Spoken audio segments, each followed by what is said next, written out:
No. No, stay where you are. Do not break the stillness of this moment, for this is a time of mystery, a time when imagination is free and moves forward swiftly, silently.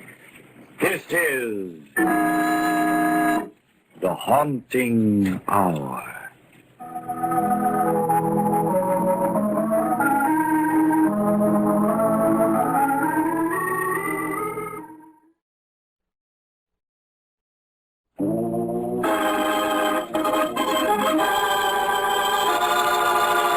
The Devil's Deep. At the foot of a great cliff, a police launch is being slowly pushed by the ocean currents toward jagged rocks where the water boils and swirls as in a giant cauldron. Searchlights stab the darkness to reveal grappling irons, probing the inky waters of the Devil's Deep. Hey, Inspector Bowman. Captain wants to know if you can turn the launch around now. He says Devil's Deep is no place to be caught when the tide turns. Tell him to hold it a minute, Sergeant. I think we got our corpse. Give me a hand pulling that rope. Okay. Why is it they always seem heavier when they're dead? Never mind the questions. Just get them over the side. Okay? Take her out, Cap. Yeah, we'll stretch him out on deck for you, Inspector Bowman. Drowned, eh? Maybe. Fell off the cliff up there. Swing that searchlight down here. He's the one I want, all right. Good gravy. Was another one? Yeah, two of them. Help me unbutton his coat. Well, in that case, you're lucky to have dragged up the one you wanted. You're telling me? I have two suspects back at headquarters. One of them is lying about how this guy was killed. Well, which was it? The fall from the cliff or drowning? Neither, Sergeant. Take a look at this bullet hole.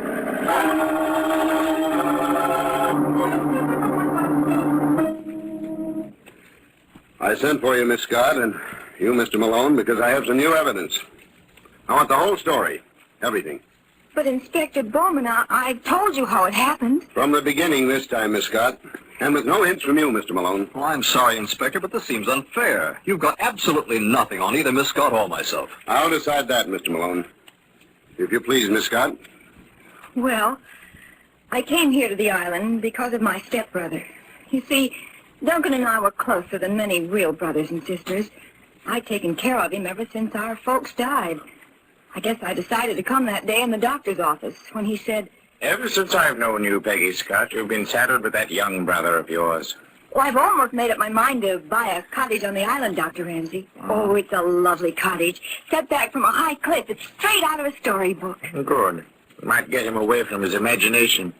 He's got too much, Peggy. It's bad. I know, but I understand him, Doctor. And I can give him understanding and kindness. Yeah, it sounds like the very thing, Peggy. But take my advice and go down by boat. As long as you avoid people, you and Duncan are avoiding trouble. It was early in the season, and there weren't many passengers on the steamer that crawled along the coast. But even so, there was one too many.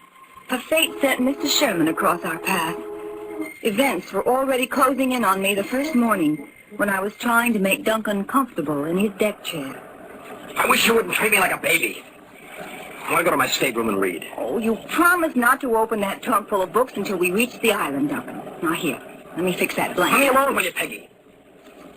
That old fool is looking at us again. I can wring his neck. That's no way to talk about Mr. Sherman. He was very sweet to us. Helping us with our bags was just an excuse. He's been following us ever since we got on board. Haven't you noticed the way he's looking at you? Keep him away from Miss Peggy or say help me out. You what, Duncan? Nothing, Peg. Maybe I'm just imagining things at that. Oh, I do wish you'd try to get over it, Duncan. Why, Peggy? Imagination's a handy thing, you know.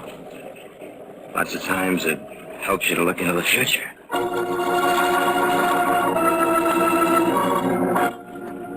The future fast became the present. And on a ship, there's very little chance to escape it. Certainly, I never expected the train of events that harmless little Mr. Sherman's attention was to bring. I can still remember how apologetic he looked the next day when he finally found me alone. Well, it's a lovely day, Miss Scott, isn't it? You mind if I sit down? Oh, I know, Mr. Sherman. Of course not. Yeah.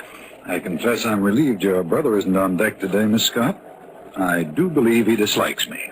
Oh, Duncan takes a bit of understanding, Mr. Sherman. He's not well. That hardly explains it, but, well, I'll make friends with the boy yet, you'll see. I hear you bought the place at Devil's Deep. Rather lonely place for just the two of you. You sound as though you've been on the island before, Mr. Sherman. Oh, come up every summer. Miss Scott, you know that chap over there? The one in the trench coat and the battered brown hat? Yes. This is the second time in the last hour I've caught him staring at me. Well, maybe he thinks he knows you. Well, we'll ignore him. No doubt you'll attract enough handsome young men without adding me to the competition. I must get around that brother of yours, though. Now, I'll drop down to his stateroom and have a chat with him. Oh, no. That is, I'd wait until he's feeling better. He might not be very friendly and... No? Well, now, don't you worry about that, young lady. I'll turn on the famous Sherman charm. That'll do the trick. My friends tell me it's fatal. Absolutely fatal. My stateroom was directly across from Duncan's in one of those passageways that leads onto the deck. When I retired that night, I left my door ajar in case he should call. I don't know how late it was when I awakened, but it was the sound of his door that brought me to with a start. Then after a moment, I heard something heavy being moved on deck. I got to the window in time to see Duncan pushing something through the lifeboats. Without stopping to think, I grabbed my robe and rushed out. I saw him leaning against a lifeboat, looking down into the water. Duncan! Duncan, are you all right? Hello, Pegs. Of course I'm all right. What are you doing out here? Well, I heard you, Duncan. You were moving something. Yeah. My trunk. Your trunk? With your books in it? That's right. I pushed it overboard. Oh, Duncan. Didn't you notice that man in the trench coat there beyond the lifeboat? Come on, let's go back. He's coming over here. Let him come. It's none of his business. Come along, Duncan. I'm not going to stand here and be made a fool of. Let's walk back to the room. All right. Watch your step, Peggy. I had to lift the trunk over that threshold thing. That's it. Well, good night. Not so fast, young man. You haven't even started for bed. I'm coming in. No, Peggy, leave me alone, will you? I don't want you in my cabin. Nevertheless, I'm coming in. Now, where's the light switch? Oh. Now, Duncan, I'm not going to move until I see you take your jacket off and stop. Duncan! Your books are piled up against the wall. They weren't in the... Duncan, what's within that trunk?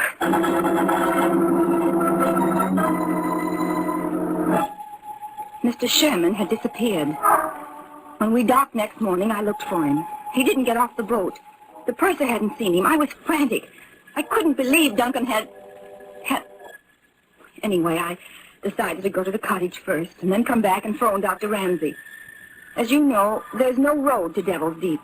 My stepbrother and I walked along the path through the woods. It was almost noon when we reached the house. Wow, sis, this place isn't bad at all. Sort of wild and woolly. Hear that surf beating on the rocks down below? Leave the bags out here and go on inside, Duncan. Yeah, all right, sure. Say, this is all right, Peggy. Nice and cozy. Fireplace and everything. Oh, Duncan, if only... Duncan, sit down, dear. I've got to talk with you. Peggy, what's the use of questions? You know how I get mixed up sometimes? I forget things I've done? Why? Simply forgot I'd taken the books out of my trunk, that's all. You don't know how I want to believe you, dear, but Why don't you forget all about it, huh? I have. I feel better already. You ought to be glad that I've gotten out of the dumps. Oh, I am, Duncan. But after last night, What's that you've got there? A note. It was lying on the table. The cleaning woman must have left it. Here, let me see it. It's addressed to me, Peggy. I don't recognize the handwriting, do you? To you? That's strange. Who could have gotten here before us? It's easy enough to find out. But we don't know anybody here. I couldn't... Duncan, what's the matter? What does it say? It says... People Hanged for murder. Oh, please, dear, don't look like that. Here, let me have it. If silence is worth $10,000, I'll forget about that trunk. Blackmail? But who? Suddenly I realized. The young man in the trench coat. Then almost as an afterthought, it came over me. Duncan had really killed Mr. Sherman. It was in the open now. It had to be faced. What are we going to do, Peggy? They'll hang me. You know they will. Please, please, Duncan, I've got to I think. couldn't help it, Peggy. I didn't know what I was doing. That old fool Sherman, he came to see me, drove me to it. Oh, I suppose I knew what had happened all the time, but I didn't want to believe it. We'll have to go to the police, Duncan. No, I'll kill myself first. I won't do it. You gotta help me, Peggy. You're the only one who can. Oh, I've tried, dear, and maybe I've only hurt you. Don't you see that somebody else knows now, even though the note isn't signed? Guy in the trench coat, sis. We can pay him off. Dad left you plenty. You can get the money. It wouldn't work, Duncan, even if it were right. Blackmail doesn't end anything. But it's my only chance, Peg. I'll kill myself if you don't. You know what Dad said when he died? You gotta take care of me. You'll get the money, won't you? Please, Peggy. All right, dear. I'll get the money.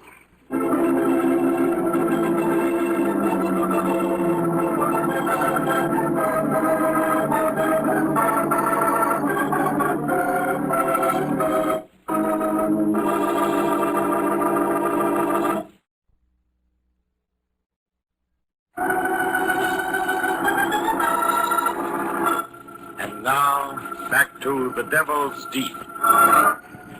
A police launch has dragged the turbulent waters of the Devil's Deep and found the body of a man. So far, Inspector Bowman has neglected to mention that fact to the two young people who sit beneath the glaring light in his office. The eyes of the young man in the trench coat have never left Peggy Scott as she goes back over her story. So, Miss Scott, this brother of yours, Duncan, takes one of his crazy dislikes to this Sherman guy on the boat, and that night he shoves the trunk overboard. You were the one watching this, Malone? Naturally, Inspector. So when you found that blackmail note waiting for you in your cottage, Miss Scott, you knew right away it was Malone who was onto the murder. Yes, and I was sure of it after I'd gone to the bank that afternoon and arranged for a transfer of my funds. Hey, lady, wait a minute. Mind if I walk you back to Devil's Deep, Miss Scott? How did you know my name? What do you want? Oh, just a couple of questions, Miss Scott. Like, are you in the habit of calling on bank presidents the minute you get in town? That is none of your business. I'm afraid it is. Very much my business. Oh, yes, I'd forgotten your note. I suppose that's true. Now, please, if you will let me by. Not so fast, please. I've got to talk with you and your brother. Mr. Malone, if you're wise, you'll keep very much away from my stepbrother. That's a warning. We'll be ready for the next note when you send it. Goodbye. Suddenly I knew that Duncan and this Mr. Malone must not meet. Above all else, I had to get my brother back to Dr. Ramsey before there was another tragedy. But next morning, when I returned from the bank where I had gone to sign the necessary papers. I'm back, Duncan. Want to help me? Duncan, what are you doing with that poker? We've got company, Peggy. Your stepbrother is a very excitable young man, Miss Scott. I was watching when he came sneaking in here. I warned you, Mr. Malone, but I suppose one in your profession doesn't mind a few risks. Tell me, did you know the man you were talking to on shipboard a few days ago? Now, listen to me. You better... Duncan, what did Sherman say to your sister that caused you to get so excited? Get out. Get out, I tell you. Okay, I'm going. Just let me warn you that you're playing with dynamite, Miss Scott. I'll be seeing you. I don't understand, Duncan. Why did he come here? On the table there. The blackmail note, Peggy. The second one.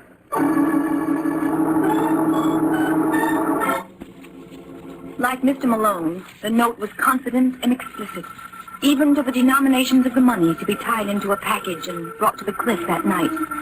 Except for the second trip to the bank, neither Duncan or I left the cottage all day. Somehow we both had a feeling of being watched, and it grew stronger as evening approached. Finally, it was dark. Peggy, over here to the window. I saw a light moving down there along the shore. I guess the time has come, Duncan. Yeah. There it is again, Pace. So he's got a flashlight way down to the foot of the path.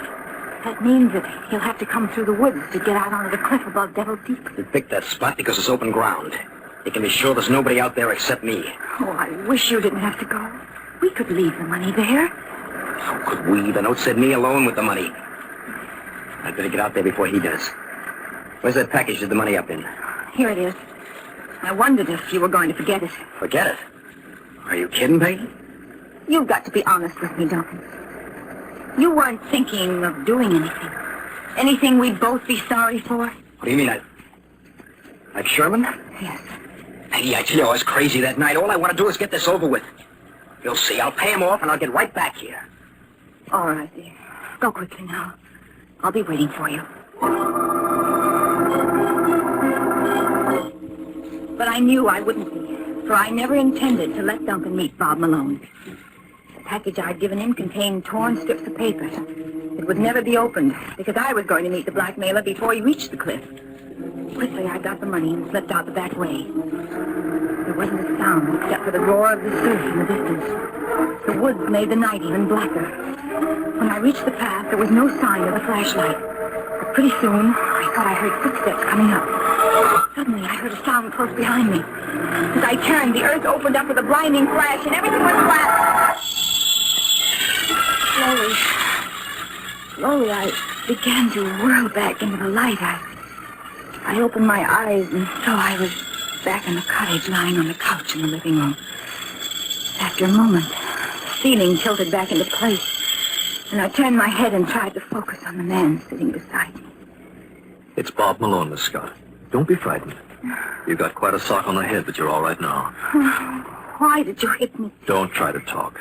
Just lie back and be quiet. Oh, but the money... It's in my pocket. Oh, don't try to sit up. Take it and go. Go before Duncan comes back. Your brother doesn't even know what's happened yet. He's still waiting out on the cliff. Now, just forget him for a minute, Peggy, because I've got something more important for you right now. Sherman, come around the couch where Miss Scott can see you. Sherman? Mr. Sherman, but he's dead. Oh, not at all, Miss Scott. Your friend Malone brought me back from a watery grave. Very inconsiderate, don't you think? Cut the crack, Sherman. Look, Peggy, if you'd given me half a break, I'd have told you I was a private detective. Sherman's a well-known blackmailer. When I spotted him talking to you on the boat, I figured it was worth looking into. But, Mr. Malone, then there never was any reason for Duncan to be blackmailed. Mr. Sherman tricked him. He somehow made Duncan think he'd killed him. I think your brother needs a psychiatrist, badly. That's not important now. The important thing is that Duncan's not a murderer. Oh, don't you understand? It was his imagination. Sometimes the things in his mind seem real to him. He hated Mr. Sherman enough to... Yes, that's it. Sherman worked on this quirk of his, got Duncan excited, faked the death Now, look scene. here, Malone. I told you before. All the time I was frightened to death of you, Mr. Malone. It's my fault. When I saw your brother push that trunk overboard, I got kind of worried. I checked the passenger list and then everyone who got off the boat. So did I. And Mr. Sherman didn't get off. Oh, yes, he did. After you were nowhere around. You were a little too anxious to believe the worst of your brother, if I may say so, Miss Scott. I told you to keep out of this, Sherman. You see, Peggy, when I saw our blackmailing friend, knew there wasn't anybody in that trunk, I stopped worrying. Like fun you did, old boy. You've been tailing me ever since you saw me talking to the young lady that morning. But I never figured it was more than your usual blackmail routine, till I saw how scared Miss Scott was. Yes, but don't you see? Duncan and I thought he was dead. Yes, I see that now. Lucky I followed him out here tonight. I was right behind him when he came up the path with the flashlight. It's too bad you couldn't have stopped him from hitting me. Shut up, Sherman. Suppose you and I stroll down to the kid brother and tell him he can relax. Oh, but Duncan thinks he's dead. Don't you see the kind of a shock it'll be when he sees him? I can't leave Sherman here. Just you leave this to me. I don't think you should try to get up yet. Oh, but you don't understand. Duncan flies off the handle so easily. I know that only too well. Come along, Sherman. I think Miss Scott's stepbrother will be delighted to find you returned from the dead.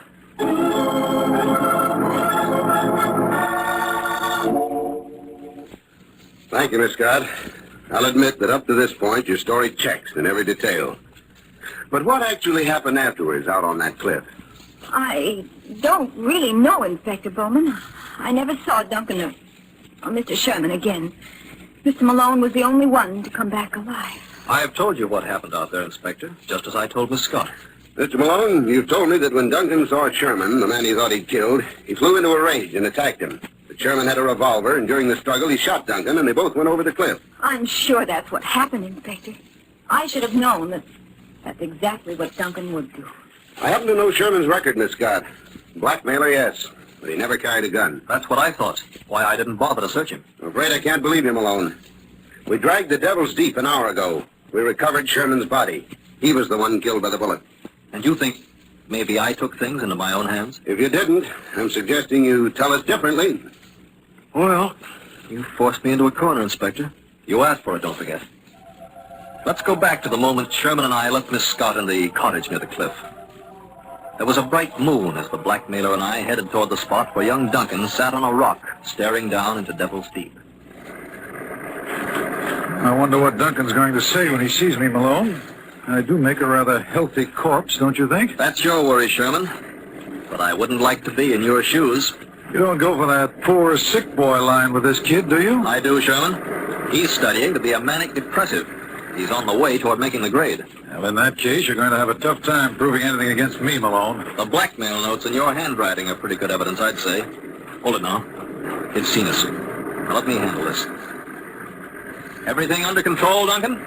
Of course, Mr. Malone. I've been waiting for you. I saw you on the path a while ago. Good. Got anything to say to the ghost of Mr. Sherman? Plenty. You stupid bungling rat. I hope you give him the works. Now, look here, kid. I never did like this deal, but you made it seem harmless enough. You think it was harmless, Duncan? To hire Sherman to make like a corpse so you could blackmail yourself and scare your sister into paying off? I should really have killed him. All he had to do was stay out of your way. All this might have been more harmless, Duncan, if you hadn't sneaked back and slugged your sister just before we came up the path. Was that necessary? I was pretty mad when I opened that package and found the papers she'd given me. I had to get my money without letting her know it was me. You know, I could have worked this blackmail stunt again sometime. Yeah, I suppose you could. Too bad I came along just then and drove you off. You'll never get the money now. I'll get it, don't worry. And all the rest of it, too. It belongs to me. My father should never have left it to her. I'm afraid, Duncan, that sooner or later you might kill Peggy. Well, maybe I will if she gets wise to me. Now, look, Malone, I'd never have got mixed up with the kid if I'd known this. Not very pretty, is it? Don't forget that if anything happened to his sister, he had threatening letters in your handwriting. Where do you think that would have put you? He was going to give them back when he paid me my grand here on the cliff tonight. Ah, you're a fool, Sherman. Why do you think I told you to pick Devil's Deep for a meeting place? And those notes I delivered by myself. Get it, Sherman? Noble brother meets nasty blackmailer, shoves him off cliff in self-defense. Neat, huh? I wasn't acting when I said I hated you, Sherman. I never could stand the way you looked at Peggy. Why, you little rat, that's fine coming from you. I ought to... Look out, he may have a gun. Of course I have. Why do you think I let the two of you come out here after me? After I get rid of you, I'm still gonna get that money. Listen, kid, I'm going to take that gun away from you and give you the spanking of your life. Keep away from the edge, Sherman. He'll plug you in short. He hasn't got what it takes. Just a loudmouth brat. Go on, you keep backing up toward the edge, sonny boy, and pretty soon... Take another step, Sherman, I'll shoot. No, you won't, kid, because I'm gonna...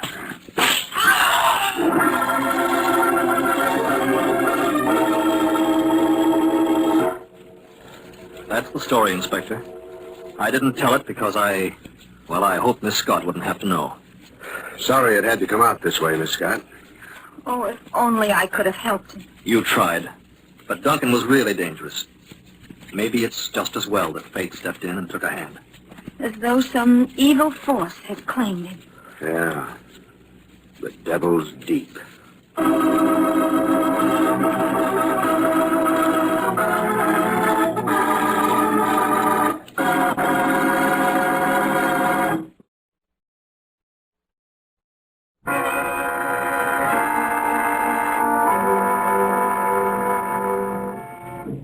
From shadows and stillness, mystery weaves a spell of strangest fascination, charging the mind with doubts and fears. For mystery is a strange companion, a living memory in the haunting hour.